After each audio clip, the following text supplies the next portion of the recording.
135వ జయంతి శుభాకాంక్షలు మీకు ముందుగా తెలియజేస్తాను.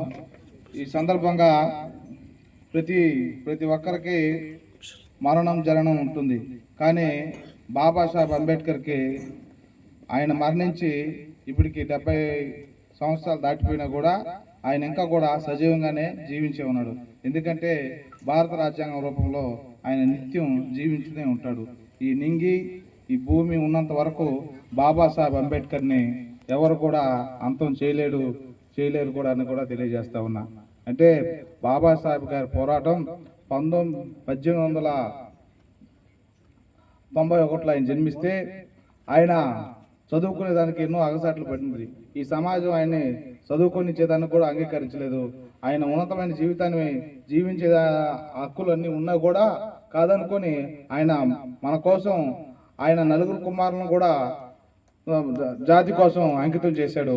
ఆ విధంగా ఆయన సమస్తమును మన కోసం కోల్పోయి కూడా అయితే బాబాసాహెబ్ని మనం అర్థం చేసుకుని ఒక కొవ్వొత్తు రూపంలో మనం ఉదాహరణగా తీసుకోవచ్చు. ఎందుకంటే చీకట్లో ఉన్న మనకు కొవ్వొత్తి అది కరిగిపోతూ వెలుగునిస్తుంది.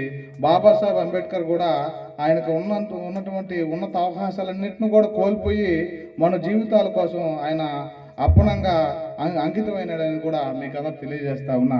సరిగ్గా ఈ దేశంలో 1927 సంవత్సరంలో ఆయన తొలి పోరాటం మహచ్చరువు పోరాటం. అంటే ఈ దేశంలో తాగేదానికి మంచినీళ్ళు కూడా మనకు కరువైన రోజు అది. ఆ రోజు మనకు మంచినీళ్ళు తాగేదానికి అంగీకరించని